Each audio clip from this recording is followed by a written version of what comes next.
Bismillahirrahmanirrahim. Innal hamdalillah nahmaduhu wa nasta'inuhu wa nastaghfiruhu wa na'udzu billahi min syururi anfusina wa min sayyiati a'malina may yahdihillahu fala mudhillalah wa may yudlil fala hadiyalah. Asyhadu an la ilaha illallah wahdahu la syarikalah wa asyhadu anna Muhammadan abduhu wa rasuluh. Ya ayyuhalladzina amanu taqullaha haqqa tuqatih wa la tamutunna illa wa antum muslimun. Ya ayuhan nasu taqu rabbakumul ladzi khalaqakum min nafsin wahidah wa khalaqa minha zawjaha wa batha minhuma rijalan katsiran wa nisaa wattaqullaha alladzi tasaaluna bihi wal arham innallaha kana 'alaikum raqiba. Ya ayyuhalladzina amanu taqullaha wa qulu qawlan sadida yuslih lakum a'malakum wa yaghfir lakum dzunubakum wa may yuti'illaha wa rasulahu faqad faza fawzan 'azima amma ba'du. Fa inna asdaqal hadisi kitabullah wa khairul hadi hadi Muhammadin sallallahu alaihi wasallam wa syarrul umuri muhdatsatuha wa kullu muhdatsatin bid'ah wa kullu bid'atin dhalalah wa kullu dhalalatin finnar. Allahumma shalli wa sallim ala nabiyyina Muhammadin wa ala alihi wa sahbihi wa man tabi'ahum bi ihsanin illa yaumiddin. Hadirin jamaah Jumat yang dimuliakan Allah, marilah kita selalu bersyukur pada Allah Subhanahu wa taala atas nikmat dan karunia-Nya sehingga di tengah-tengah kesibukan kita masih diberikan kesempatan oleh Allah Subhanahu wa taala untuk melaksanakan ibadah Jumat. Dan marilah kita sampaikan selawat dan salam kita kepada junjungan kita Nabi Agung Muhammad sallallahu alaihi wasallam sebagai uswah hasanah, teladan yang baik bagi segenap umat manusia. Hadirin jamaah Jumat yang dimuliakan Allah, pada prinsipnya semua manusia, terutama orang-orang yang beriman, menginginkan kehidupannya baik dunia dan akhirat. Kebaikan di dunia dia mendapatkan kesuksesan hidup, dan di akhirat dia mendapatkan tempat di sisi Allah, yaitu mendapatkan surganya. Rasulullah SAW mengatakan, setiap umatku insya Allah akan masuk surga, kecuali orang yang tidak mau memasukinya. Siapakah orang yang akan memasuki surganya Allah itu? Dia adalah orang-orang yang beriman dan beramal soleh. Iman yang seperti apa yang diharapkan oleh Allah sehingga mendapatkan keridhaannya dan Allah membalasnya dalam sebuah tempat di sisinya, yaitu surganya. Yaitu orang yang beriman yang tidak mencampurkan keimanannya dengan kesirikan. Kesirikan dalam bentuk apapun, baik ucapan maupun perbuatan. Maka jika seorang muslim mengaku dirinya benar-benar beriman, pasti dia tidak mencampurkan keimanannya dengan sebuah kesirikan dan selalu dia menjaganya. Dia tahu benar bahwa yang menghambat dirinya untuk mendapatkan tempat di sisi Allah yang baik, yaitu surga, keimanannya harus bersih. Dan dilanjutkan dengan amalan soleh. Amalan soleh yang ditentukan oleh Allah dan Rasulnya, yaitu sesuai dengan syariatnya, sehingga amalan-amalan itu bernilai di sisi Allah. Tidak hanya sesuai dengan syariatnya, tetapi dilaksanakan dengan penuh keikhlasan, penuh dengan keimanan dan kesadaran bahwa ibadahnya semata-mata dalam rangka mencari keridhaan dari Allah Subhanahu wa taala. Hadirin jamaah Jumat yang dimuliakan Allah, yang mana disebutkan di dalam Al-Qur'an, innal ladzina amanu wa amilus solihati kanat lahum jannatul firdausi nuzula khalidina fiha la yabghuna anha hiwala. Sesungguhnya orang-orang yang beriman dan beramal soleh, dia akan mendapatkan surga Firdaus dan dia kekal di dalamnya, dan dia tidak ingin pindah dari surga itu karena kenikmatannya yang luar biasa. Inilah orang-orang yang beriman dan beramal soleh, balasannya di sisi Allah adalah surga. Tapi bagaimanakah orang-orang yang disebutkan oleh Rasulullah, dia tidak mau masuk surga, padahal dia adalah orang yang beriman. Siapakah dia? Rasulullah SAW mengatakan, salah satu qad khalat haramul alaihil jannah mutminul khamru wal aqwad dajus wal lajina yakiru fi ahlihi khobasah. Yaitu ada 3 golongan orang yang diharamkan oleh Allah masuk surga, karena dia memang tidak menginginkan surga itu. Yang pertama adalah mutminul khamru, orang yang meminum minuman keras, bermabuk-mabukan sampai dengan akhir hayatnya, dia tidak mau bertobat kepada Allah, maka dia adalah orang yang diharamkan oleh Allah masuk surganya. sedikit maupun banyak minuman haram adalah tetap haram. Mabuk dan tidak mabuk yang namanya khamr tetap adalah haram. Dikatakan oleh Allah Subhanahu wa taala, alladzina amanu minal khamri wal maisiru wal ansabu wal ajlam rijsum min amali syaiton fajtanibuhu la'allakum tuflihun. Wahai orang-orang yang beriman, sesungguhnya minuman keras, berjudi, berkorban untuk berhala, dan mengundi nasib adalah rijsum min amali syaiton, adalah amalan setan. Maka jauhkanlah perbuatan itu agar kamu menjadi orang-orang yang beruntung. Jadi jelaslah di sini larangan Allah kepada orang-orang yang beriman tentang minuman keras. Mabuk tidak mabuk tetap haram, sedikit maupun banyak adalah haram. Bahwa Allah telah menetapkan ada 10 bagian daripada bagian khamr itu yang diharamkan dan dilaknat oleh Allah. 1, bagi orang yang membuatnya. Yang kedua, orang yang meminumnya, orang yang membawakannya, orang yang menjual dan membelinya, dan orang yang menyediakannya. Ada 10 poin yang diharamkan oleh Allah. Dalam hal ini jelaslah bahwa khamr adalah perbuatan setan yang harus dijauhi oleh orang-orang yang beriman dan bertobat jika dia melakukannya. Begitu juga dengan judi, berbagai apapun judi bentuknya, maupun online maupun bukan online adalah haram.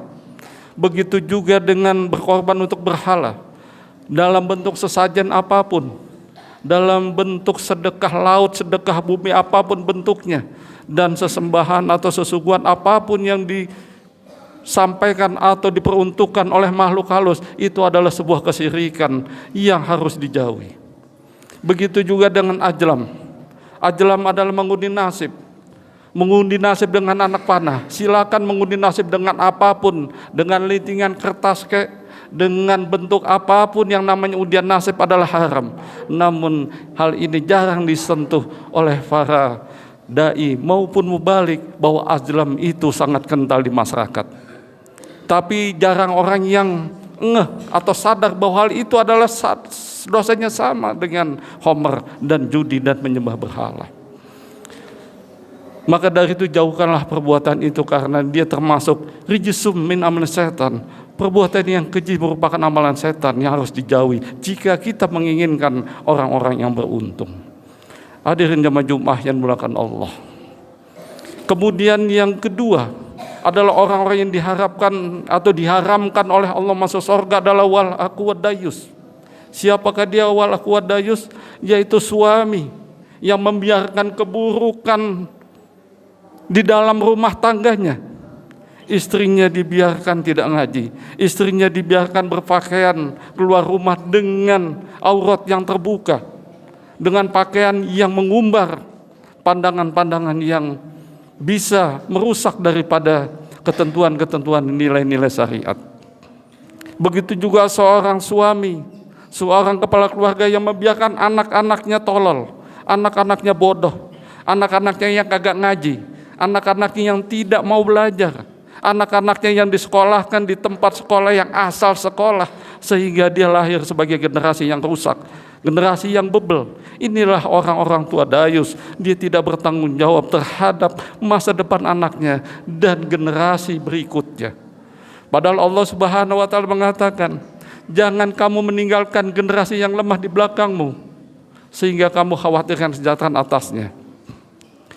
Waliyasallajina law tarahu min khalfihim jurata di apa khafu alaihim waliyataqullah waliyaqulu qaulan sadida. Hendaklah kamu takut meninggalkan generasi yang lemah di belakangmu sehingga kamu khawatirkan kesejahteraannya atas mereka.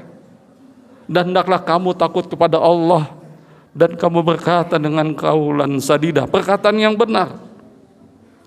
Maka dari itu orang-orang yang dia merasa takut kepada Allah, mempunyai di dalam hatinya betul-betul punya rasa takut, jangan sampai generasinya yang ditinggalkannya itu dia lemah dalam hal kehidupan dunia karena tidak memiliki harta, sehingga dia tidak dapat melanjutkan pendidikan ataupun untuk hidup selanjutnya.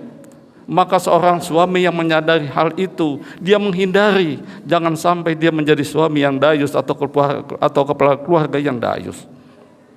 Maka dari itu dia bersungguh-sungguh mengantarkan anak-anaknya agar mempunyai masa depan yang gemilang, yang cerah, dan mengantarkan kepada generasi Islam yang kuat dan tangguh sebagai kontribusi terhadap bangsa dan juga agama. Jika hal itu diabaikan, dia termasuk pemimpin atau pemimpin keluarga yang dayus, yang membiarkan keburukan di dalam rumah tangganya. Hadirin jamaah Jumat yang dimuliakan Allah. Kemudian yang ketiga itu alladzina yakiru fi ahlihi khabasah, orang-orang yang durhaka. Siapakah yang orang-orang durhaka itu? Adalah orang-orang yang berperilaku maupun bertindak kepada kedua orang tuanya atau salah satu dari kedua orang tuanya, umpamanya ibunya, dia tidak memperhatikan tingkah lakunya sehingga membuat orang tuanya murka, membuat orang tuanya marah, sehingga orang tuanya ini mengadu kepada Allah, bagaimana ya Allah, anak hamba yang kami besarkan, dia tidak menghormati saya sebagai orang tua. Maka dia jadilah seorang sosok orang yang durhaka kepada orang tuanya. Rasulullah SAW mengisahkan tentang sahabatnya yang bernama Al-Qaumah. Kurang apa Al-Qaumah? Al-Qaumah itu sahabat Nabi. Dia rajin beribadah, dia imannya bagus, tapi menjelang sakaratul maut, Al-Qaumah tidak bisa mati dengan segera. Begitu lama Al-Qaumah terperangkap dalam sakaratul maut, tidak mati-mati. Kemudian sahabat menemui Rasulullah, ya Rasul, sahabat kita Al-Qaumah menghadapi sakaratul maut, tapi dia tidak mati, susah matinya. Kenapa? Barangkali ada sesuatu yang terjadi hubungan dia terhadap ibunya. Kemudian Rasul memanggil ibunya, wahai ibu, apakah ada salah Al-Qaumah kepada ibu sehingga menjelang sakaratul maut tidak bisa mati dengan tenang? Kemudian ibunya mengatakan bahwa anakku Al-Qaumah, dia telah durhaka kepadaku oleh karena dia telah membedakan aku dengan istrinya. Dia belikan istrinya dengan pakaian yang bagus, sedangkan aku ibunya diberikan pakaian yang biasa-biasa saja. Kemudian ibunya sakit hati, dan itulah bentuk kedurhakaan seorang anak kepada orang tuanya. Kemudian Rasulullah meminta kepada ibunya, wahai ibu, bisakah engkau memaafkan anakku? Tidak bisa. Baik, kalau tidak bisa, aku akan bakar anakmu Al-Qaumah ini agar mati dengan segera. Kemudian ibunya merasa iba, ya Rasulullah, kalau memang halnya demikian, aku maafkan anakku yang bernama Al-Qaumah. Setelah ibunya mengikhlaskan, memaafkan daripada anaknya yang durhaka ini, maka Al-Qaumah meninggal dengan tenang. Itulah sebuah kisah. Jika kita durhaka kepada kedua orang tua, balasannya bahwa dosanya sangat besar, sampai-sampai sakaratul maut pun susah untuk didapatkannya. Hadirin jamaah Jumat yang dimuliakan Allah, itu adalah 3 yang menjadi poin pokok di mana orang-orang yang diharamkan masuk surga, surganya Allah Subhanahu wa taala. Yang pertama, saya ulangi lagi, adalah orang-orang yang minum minuman keras dan dia tidak mau bertobat. Kedua adalah kepala keluarga yang dayus, yang membiarkan keburukan di dalam rumah tangganya. Dan yang ketiga adalah orang-orang yang durhaka kepada kedua orang tuanya. Aku qouli hadza wa astaghfirullahaladzim wa lakum wa lisairil muslimina wal muslimat min kulli dhanbin fastaghfiruhu innahu huwal ghafurur rahim.